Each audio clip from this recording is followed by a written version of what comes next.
যখন বাড়ির বড় ছেলের রেজাল্ট বেরোয়।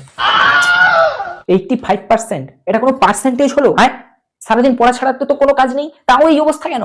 কি করবি এই পার্সেন্টেজ নিয়ে? কাকে মুখ দেখাবি? কি করবি ভবিষ্যতে? যতটা করা যায় ততটা করেছি, যথাসম্ভব চেষ্টা করেছি, তাও না হলে আমি কি করব? চুপ, একদম চুপ। মুখে মুখে তর্ক, এই তর্কের জন্য আজকে তোর এই দুরবস্থা। যে ছেলে পড়ার না, সে জোনাকির পুটকির আলোতেও পড়বে, স্কুল টিউশনের দরকার পড়ে না, বুঝলি? বাম হাত ডান হাত এই সব কিছুই হচ্ছে তোর অজুহাত। পুরো পাড়ায় ছাড়ো, পুরো সমাজের মধ্যে আমার নাক কাটিয়ে দিল তোমার এই গুণধর ছেলে। আজ থেকে তোর খাওয়া দাওয়া 1 সপ্তাহের জন্য বন্ধ, শুধু জল আর হাওয়া খেয়ে থাকবি। আর তোর যে শুজ এনে দিব বলেছিলাম, আর এনে দিব না।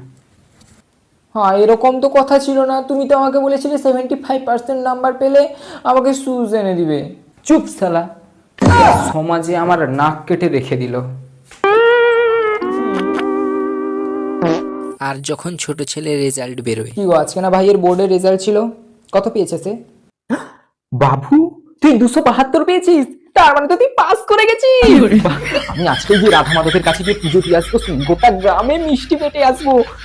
272 মানে 34%। লিটারালি এটা কোনো নাম্বার হলো? ম্যাথে তার 2টো প্রাইভেট টিচার, স্কুলের টিচার প্লাস কোচিংয়ের টিচার, মানে 4 জন, আর সব সাবজেক্টে এক্সট্রা টিউশন, তারপরেও 272। এই যে মিস্টার মাইতি, 85%-এ তো সমাজে মুখ দেখাতে পারছিলেন না, 34%-এ খুব সুন্দর মুখ দেখাচ্ছেন না?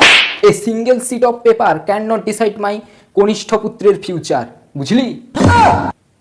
চল বাবু, আজকে আমি তোর পছন্দের সমস্ত কিছু রান্না করব। গাছ পাঠা থেকে মাঠ পাঠা, ইংলিশ থেকে চিংড়ি, সব কিছু আজকে তোর জন্য রান্না করব। 85% নাম্বারে আমার 7 দিনের খাওয়া বন্ধ করে দিয়েছিল এরা, আর 34% নাম্বারে এখন এত কিছু। দোগলা পাবলিক।